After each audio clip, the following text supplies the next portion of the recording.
Matt Stepp, Dave Campbell's Texas football here at Burleson High School, here with the new head coach of those Burleson Elks, Coach Chad Worrell, after a nice and cool practice here this afternoon. Coach, how you doing? Doing great. It had a little cloud cover and a little breeze out there today. It was only 104, right? Yeah, that's almost a cool front now. Yeah. So we'll talk about the heat first. That's been dominating the topics around social media and Texas high school football over the past week. It's been a hot summer, no doubt about it.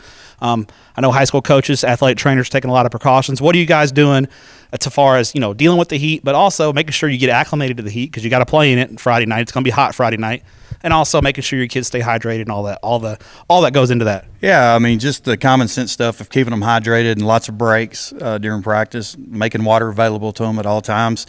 We've also utilized the mornings for quite a few workouts, like I know most people have, and then in the afternoons at practices, we've shortened them up in the afternoons to try to ease our way into it. School started for us last Wednesday, so we've just been in school for a week, and we had a scrimmage last Thursday, and obviously we haven't had that many days after school having to go out and practice, but the kids have done a good job of acclimating to it. And can you see that acclimation process taking place throughout the week? As day one, maybe it's dragging a little bit, and by day three, day four, they've kind of adjusted because they're kids, they're young, and they're in a lot better shape than us. Yeah, they adjust quicker, than the older people and the coaches. They do a great job, and like I said, they're out in the summer, and most of them are active during the summer, and so with the way that we do year-round basically training now, we work our kids out during the summers, and they're used to it. They're out in there, and a lot of them go work when they get through a workout, so they're more used to it probably than the coaching staff and the sports writers for sure, right? Sports writers and officials and all those people. All right, now this is a transition year for you. Coming to Burleson this offseason from El Campo. Obviously you're familiar with the area from your time at Brock. Changing things up a little bit. You guys are going to have more of a personality, I would say, of a downhill running team and versus what Burleson did in the past, which was a little more wide open, throw it around.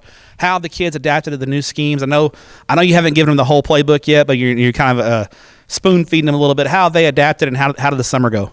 Well, they did a great job, starting in the spring when we got in, started working offense and started kind of installing our offense and defense. And they've picked it up really well. We're going to have some growing pains there. But, yeah, we want to, just like always, we want to identify as being a physical football team on both sides of the football and establish the run. And I think in terms of our core group of kids, with the returners, I think our strength coming in here is definitely our offensive line with the returning starters and things up front. So we're going to build around that. We're still going to be able to throw the football. These kids have been throwing and catching for the last 3 years, and we're going to continue to build on that and continue to be able to throw the football as well. You got to be balanced, right? I mean, your personality is going to be running the football, but I know the elite teams you had at Brock did have the ability to throw the football and use the play action pass to their benefit. As you get deeper and deeper, hopefully make those deep playoff runs, you got to be able to put the ball up a little bit, right? Yeah, and I think that's been one of our bright spots of our two scrimmages is we've been able to throw the ball and play action people and things like that, and we're going to continue to pound the ball and play action people and hopefully keep them off balance a little bit.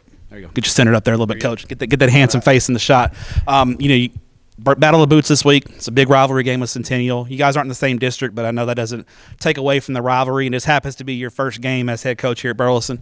What have you heard from around town about the rivalry? How big of a game is it? Well, when my first week I think the day after I actually was hired here officially was the baseball game between Centennial and Burleson High, and so I got to attend that and saw the crowd, and obviously I've heard a lot about it, being here since March, and it's more of a friendly rivalry, I can tell you. Just being in the same community, the kids know each other.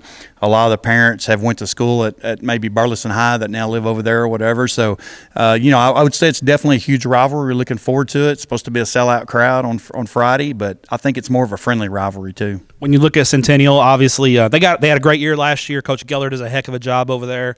They got a lot of new faces on their roster. They graduated a lot of key players that have been 3-year starters. Still going to be tough. They're going to have that personality. When you looked at their scrimmage film, what kind of ball club you guys going to be up against on Friday night? Well, you said it. Coach Geller and his staff do a great job. They're well coached, and they do a great job of running the flex ball. And they're really physical, and they have some really good athletes there, skill-wise, with a lot of speed. And so they're a threat, and they've been throwing the ball as well in the scrimmage that they had, and really trying to establish being able to throw the ball, and done a great job at it. Their quarterback's super impressive because he's a dual threat there, and then their receivers are super athletic, but they're well coached. Coach Geller's been nothing but a help for me since I've taken the job. We met right off, and I've leaned on him for some guidance within the district and along with Coach Ozzie. But it's going to be a great atmosphere Friday night, and I think it'll be a good football game. Defending the flex bone, as from a defensive standpoint, what are the key? What do you have to do well to slow the flex bone down? It's assignment football. I mean, you have to play assignment football and take care of all, take care of the dive, take care of the quarterback, and take care of the pitch. And it sounds easy when you say that, but then when you get out there and you can't simulate that, that's one thing that over the years of playing the flex bone is the teams who run it well, we've had some experience with that in the past, and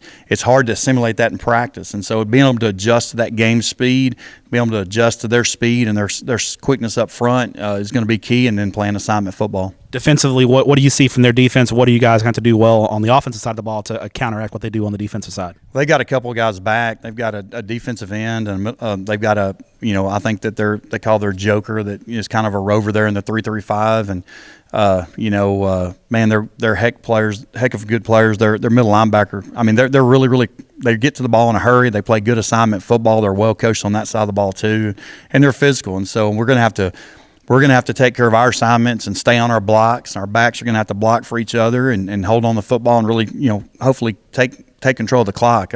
That's been the joke since I got here with Coach Ozzie, is that this game may be over by 9. So there you go. We'll get it out, and that means that when you get done at 9, you can get something good to eat. So let's talk about that. When you're in town, you're still learning the places to eat.